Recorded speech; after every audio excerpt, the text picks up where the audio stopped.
Hey guys, and welcome back to my channel. If you are watching this on YouTube, please first and foremost, A, subscribe, and B, come and check out the HA podcast with the Hypothalamic Amenorrhea podcast. We're over on everywhere that you listen to podcasts, and the link is in the show notes.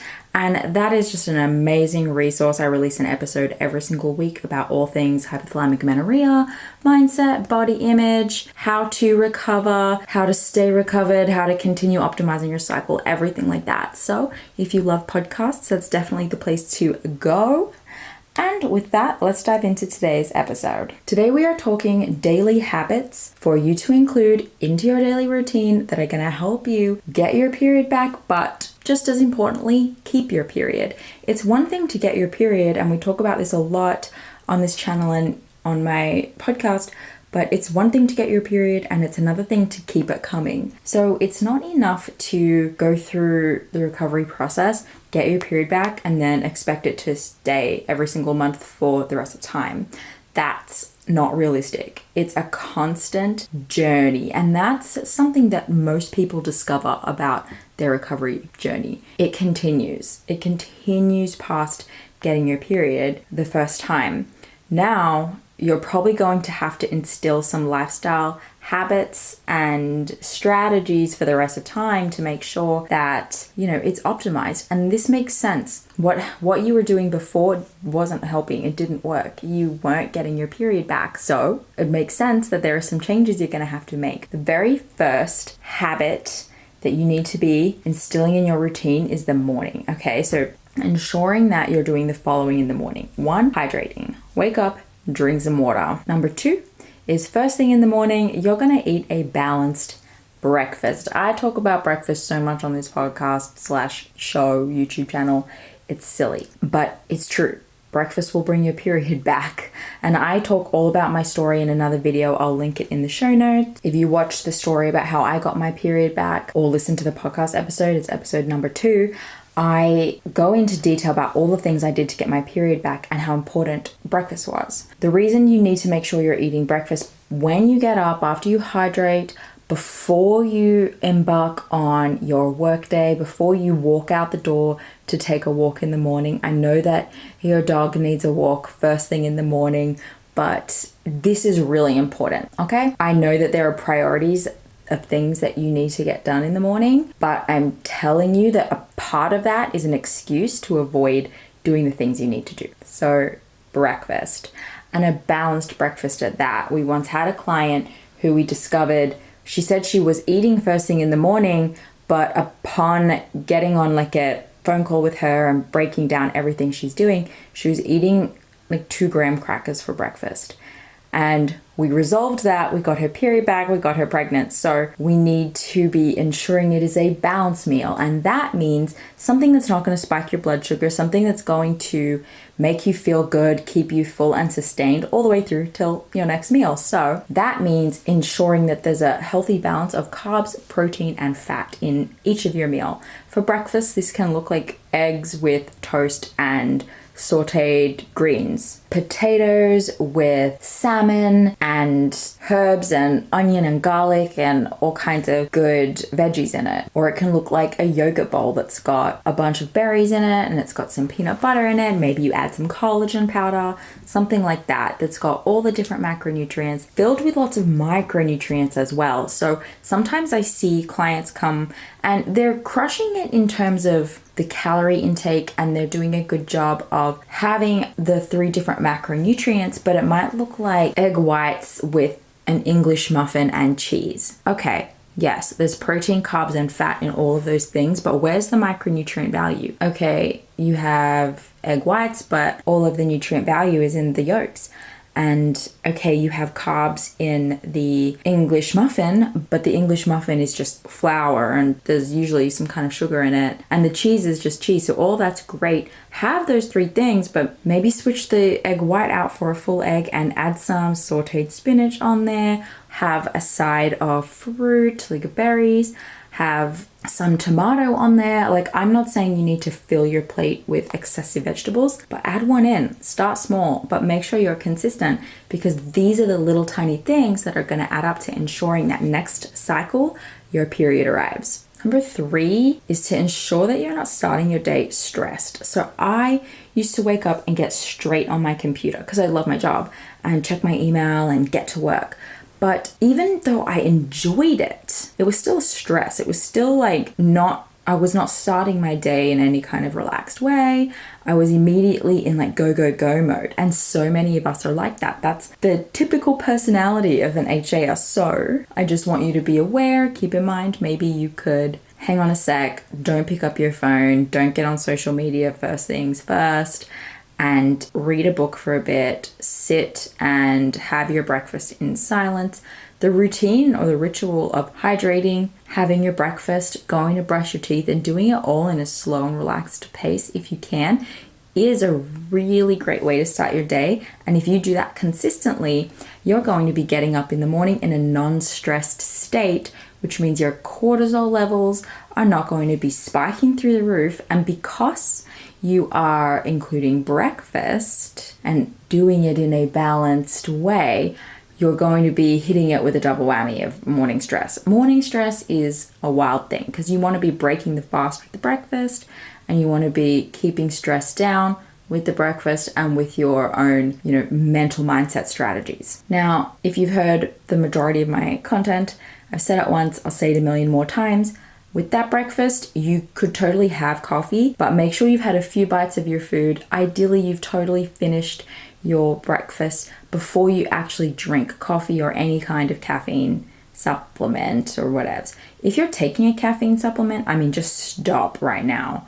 I know a lot of people don't like the taste of coffee, but they want caffeine, so they just take a caffeine pill or something. Don't do that. Just stop. Stop. But I love coffee. I'm not here to tell anyone to stop drinking coffee 100% unless you're in recovery and you've been trying to recover forever. Totally ditching coffee is something worth trying. But you've had some recovery periods, you're trying to ensure and optimize that your period comes every single month and it looks perfect. So, which by the way, side note, no one's period looks perfect every single month ever. You're always going to have some dodgy ones here and there, but you know what I'm saying. Wait until you've had the breakfast before you have the coffee. Why? Because I already explained the whole cortisol thing. You want to wake up, you want to eat so you don't spike your cortisol, you want to be in a relaxed state so that you don't elevate it because you're going to have natural amounts of it rising. That's what wakes you up in the morning. But coffee, if you just get up and drink coffee straight away, you're negating the effects of eating the actual breakfast and having the relaxed morning. So I really recommend that you do all 3 of those things first thing in the morning. Number 4 is getting sunlight. Okay, so great. You're taking your vitamin D supplement. I'm super happy. And maybe if you are living in Iceland or Finland or somewhere up north where you don't get a whole lot of sun, I understand that this is hard to do, but get outside, get into nature. It's so key. We do not spend enough time in there. We're not getting grounded with nature. If you can, go outside with your shoes off, stand in the grass. Grounding yourself and getting back in touch with nature is a great way to de-stress, and you don't have to do it for long, okay? I know that most of us don't live in a situation where you can do all of these things in this nice, slow and relaxed state, but maybe you can wake up, grab some food, go outside with your shoes off, get connected with nature. And even if you can't do it that much, can you sit on your porch? Can you go down to the park? What can you do every day to get a little bit of outside time, especially at the moment? And depending on when this comes out, I know a lot of my homies down in Australia in particular are not really allowed outside a whole lot. Do what you can. And if you have a balcony or a backyard, be utilizing it. That outside time in the sunshine is going to do wonders for the consistency of your cycle. And hopefully you don't have to over supplement with vitamin D pills because that's not as good as the real thing. Now, because we're talking to people who are recovered or who just want all of the tips for when they do recover, or maybe you are not recovered yet, but you are still trying to recover with exercise involved. This tip is around exercise. So ensure that if you are working out, you are getting at least 2 meals in before you train. So if you're working out in the early morning, I'm just going to tell you now, you may struggle with optimizing your cycle. You may not, but you may. And in that case, you're going to want to make sure you eat as much food as you possibly can before you train. But the best thing to be able to do is to have had breakfast and lunch and a snack before you actually go to your first exercise session of the day. Again, this is the stress thing. And this is also ensuring that you're putting your body into a calorie surplus before you train. If you're training first thing in the morning on an empty stomach, you are going to be putting yourself in a calorie deficit immediately. And this is the thing that I see so commonly with people who get their period back and they don't get their second or third period. Often they worked something in where they delayed breakfast or where they started working out or even just going on a really long walk in the mornings before eating. And well, now they've put themselves in a calorie surplus just to start the day. And us ladies, we don't do so well with that. So the vast majority of us really need to be putting ourselves in a surplus before we train. And your body's going to thank you and you're going to thank you because your performance is going to be significantly better. And maybe you're one of those people who thinks, hey, I actually perform really well on an empty stomach, because I've heard that a million quadrillion times and I don't really believe you. You might perform okay, but when you're fully fed and your body has just had that time, natural time to wake up and limber up a bit, you're gonna train and perform better. The next one is to ensure that you're getting plenty of protein. So protein is the number one thing I go to when I see clients who have short luteal phases. So the second phase of their cycle, very often our HA clients have very short luteal phases. And we might even see some spotting through the luteal phase, or we might also see a really weak, short menstrual cycle. And when I see that, I go straight to protein. I'm like, okay, if you track your food, show me your protein numbers, show me what types of protein you're having, and I'm seeing the answer right there. If you think this might be you, or if you just want to make sure that this doesn't happen to you, please keep a keen eye on your protein intake. And I will link to some of the evidence in the show notes on protein and its impact on progesterone and thus the second half of the cycle. So the recommendation that I give to clients for protein intake is 1 gram per pound of body weight. Many of us have heard that prescription. Many of us have heard 0.7 grams per pound of body weight. And the reason we go with 1 gram, the higher amount, is because we want to be ensuring we're getting significantly more.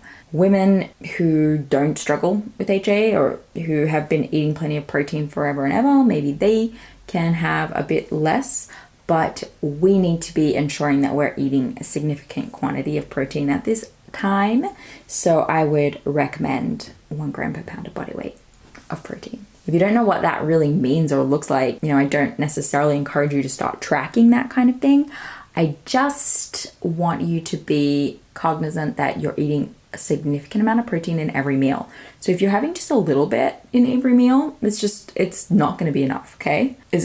Look at the palm of your hand, the whole circumference of it, try and have that much in protein every single day in every single meal, right? So at least 3 times a day, get that much, and I guarantee you're maybe hitting it. If you're a 110, 115 pound female, that's probably going to hit your number. If you're a bit bigger, you're going to want a little bit extra. So just be aware of your protein intake, focus on that as much as you can till you get in the habit of eating enough protein naturally. And this can come from all kinds of sources, but I am going to recommend that you get as much of it from animal sources as you can, because that's got the mineral profile that you want, in particular the B12s that are really important, that you're not going to get from things like your tofu and your pea protein powder and all of that jazz. And if you are vegan or vegetarian and you're not about the animal products and you're going to get your protein from other plant-based sources, please just be supplementing with B12 at a minimum.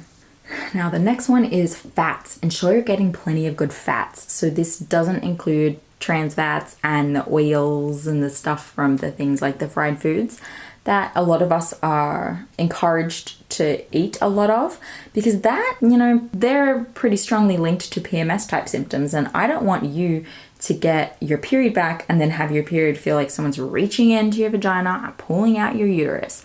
I would love for you to get your period back and have a pleasant experience with it. So huge focus on saturated fats, monounsaturated fats, polyunsaturated fats.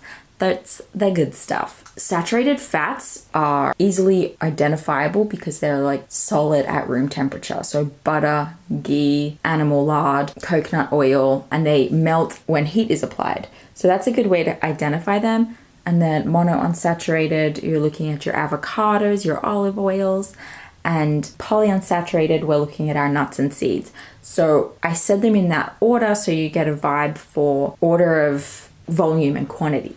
So go ham on the saturateds, go moderately ham on the monos, and have a serve or two of the polys, because they, if you eat them in like nuts, butters, nut bars, eating those in a high quantity is just going to constipate you. I'm not trying to restrict you from anything. I'm just trying to help. The reason these fats are important is for our omega-3s and 6s. If you're experiencing things like maybe a lot of inflammation, maybe you have your period and you're having period pain, when we see this, I wonder if you're getting all of the fats and the omega-3 fatty acids that you need. Inflammation in the joints, pain in the uterus, during menstruation, all of these things are not ideal and can be helped with the right nutrition. So just take a look at your fat intake. Are you still steering towards avoiding high fat items because you know that they're higher in calories than carbs and protein, or because you have some kind of fear or bias towards fats? I think that you should check in on that if you're experiencing any kind of cycle issues,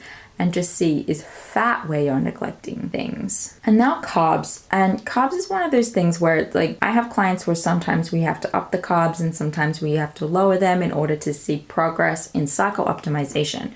So it really depends on the person. But what I will say is that if you're training, if you're working out and you want to optimize your cycle, you're probably going to need a solid amount of carbs. Like my girls who are in the gym, even when they're training only lightly, sometimes I have them up 250, 300 carbs. And that's what we need for them to be able to perform at a high level and maintain a healthy cycle. And that's just one of the macronutrients that we're focusing on when you're training and trying to get your period back or maintain and optimize your cycle. So carbs, look, whatever carb sources you want, if you're grain-free, if you're all about that agriculture, and you want all that rice and bread and stuff, go for it. Currently, I'm eating a ton of that stuff and no one died. Carbs aren't scary. Go for it. If you feel like it, have it. If you want to focus more on, gluten-free type grains, have potatoes as much as you want. Eat. Have rice. Rice is gluten-free. A lot of people seem to forget that. And fruit, vegetables are all carbs. But, don't just be having a bunch of squash and spinach and carrots and potatoes and think, oh, I'm eating super high carb, because those things don't add up to a ton of carbs. So I recommend that you get some of the higher starch, higher calorie content carbs in at least once a day. And if you're training 2 to 3 times a day, you're going to want to eat a very high carb meal. This is going to be really important for optimizing your cycle. And if your cycle looks pretty good, but you add carbs in because you think, oh, maybe I'm not eating enough, and you see your cycle make a negative impact, well, then you know you don't quite need that many carbs. But the vast majority of people, especially those who are training or exercising, are going to see a positive impact from including carbs. And if you're eating low carb and you add carbs in, you don't jump the gun and go from 0 carbs to 300. Work your way up. But carbs is really specific to the person. It's kind of hard to recommend, but you know your lifestyle, if you're working out or not. And if you want to optimize your cycle, you're going to need to eat some. But if you have no intentions of working out, if you hate working out, you don't do anything like that, and you prefer to eat a higher fat, higher protein, lower carb, chances are it's not going to affect you, and you're actually going to feel and perform in life mentally and physically pretty well. Okay, next one, second to last, guys. Make sure your calories in general stay in check. So we've talked about not exercising in a calorie deficit so that you are training in a surplus, and we've talked about eating all of the different macronutrients, but let's just wrap all of that into one whole picture and talk about the importance of having your total calories accounted for. Again, everyone's going to be a bit different. I want us to let go a little bit of this whole like, oh, 2,500 calories is the answer for everyone.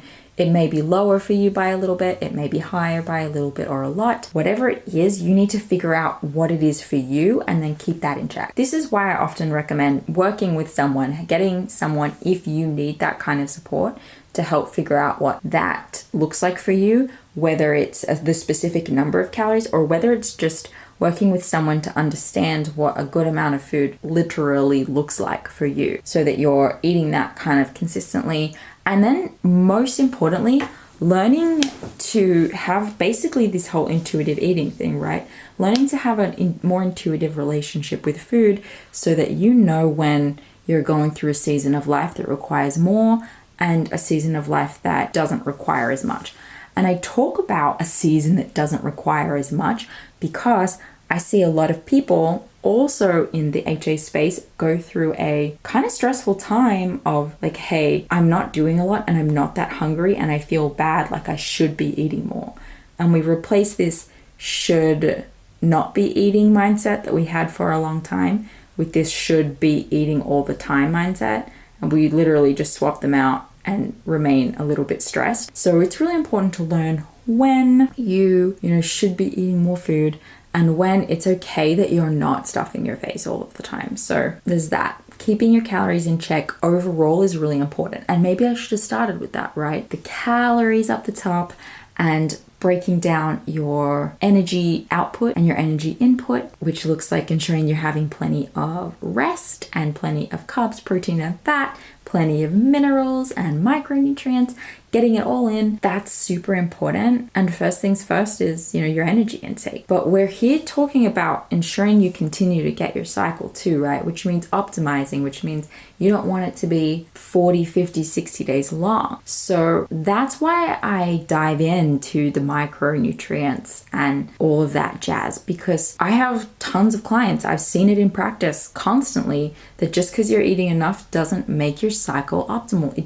doesn't guarantee that your next cycle is going to come next month. It might come the month after because you might have a 60-day cycle. I see this all of the time. That's why I don't start with the calories, but they really are very, very important overall. Gosh, I feel like I have absolutely waffled on today. I hope what I'm saying makes sense and resonates with you guys because I'm kind of just free-flowing right now. But we're on to our last one. Removing the stress culprits. We're talking friends, family, social media, whatever else it is. I know family is hard to get rid of, but if you need to put boundaries up, protect your mental energy and to not be stressed out by family, you need to bite the bullet and do it. If you have toxic friends that you need to move on from, you need to bite the bullet and do that. And with that, I don't necessarily recommend breaking up with friends, but just find new people and places and things to fill your time with and just slowly allow those people to become friends that are more in your peripherals and not up front and center causing stress in your life. And social media is a huge one. It really is a stressor for me. I will go through times where for some reason social media is just like it hurts my soul or something's happening maybe with my ego or how other people are making me feel, and I just need a break. I need space from it. And things that I've had to do is not be as involved. Like I'm not scrolling through all the time. I'm only on my own profile vast majority of the time. And those are things I have to do to protect my mental health. And I have thought many, many, many times about actually just like deleting my Instagram, not having one for the HA podcast. And truthfully, I would love to do that. I would love to remove it. But sometimes and honestly, majority of the time, I do enjoy it. I really like making content for you guys. And I really like having an Instagram that I can share all of it on. But sometimes it's stressful. So I need to check myself. And when I feel that way, it's worth it for me to just not be so involved until I feel better. And I would rather, as a business owner, for example, here, I would rather be not posting for a few days out of the month than feeling stressed about posting during time when I quote unquote should be. So maybe the business suffers for a week because a week out of every month I'm not that interested in posting on social media. That's better to me than screwing my health up. And if I feel better about it the other 3 weeks out of the month, then great. The business is moving forward or whatever. And I also take comfort knowing I can delete it. Like, for example, Instagram doesn't really do anything for my business. It's just an opportunity for me to share with you guys. Maybe I get the occasional client, or maybe you guys join the HA Society when I post about it from time to time. But the vast majority of my business is run from having this podcast. So everything else I do is it's a choice. I'm choosing it. I don't have to do it. So it doesn't have to be a stress. And it helps me to kind of lay those things out and get pen and paper out and write about, why I choose to do this over feeling like I have to, and why it's okay for me to not do it if I'm feeling like I don't want to do it. Because a lot of us get this terrible anxiety feeling like we have to do this, and it's not true. So that's a little bit of a tangent on that, but hopefully it helps. Just maybe there's something similar for you in your life that you're struggling with, that you feel like you have to do, but you really don't have to do. If you have a really stressful job, for example, then, that's a choice. Staying in that role, in that job, is a choice. And there are definitely people who have life situations where they're in a job that they have to be in that they don't like. And I have so much compassion. I feel so much for you if you're in that situation, but it's not the vast majority of you listening. So just real talk right now. So if you're putting yourself in a stressful work situation where on your deathbed you're going to say, I didn't even need to do that, don't do it. I think that made sense. If you liked this video, please subscribe, thumbs up, all that good stuff on YouTube. If you're listening on the podcast, guys, please subscribe. Leave a rating because it really helps other women find this podcast. So I would love it. And I love reading the reviews. So thank you if you do leave a review. You're the best. Share this show with someone else that you think or might be missing a period, because it can be really, really helpful for another friend to send a friend to the right place. And lastly, guys, check out the HASociety.com. I have tons of blogs. I'm always posting new resources up there, information about HA, recovery, mindset, body image, all that good stuff. And I'm going to point out to you guys the 7-day HA recovery commitment challenge. It's recently been updated. I've been fine-tuning it over the past year. You get a new day of the challenge every single day for 7 days to help you commit to what you need to do for your recovery, commit to what you need to do for exercise, for stress, for getting support from others, and sharing your story with the people that need to know so they can help you, and more. So if you want in on that, again, thehasociety.com. I'm going to link to all of that stuff in the show notes, including the challenge if you want to take it, totally free. And I'll see you guys next week. Thank you so much.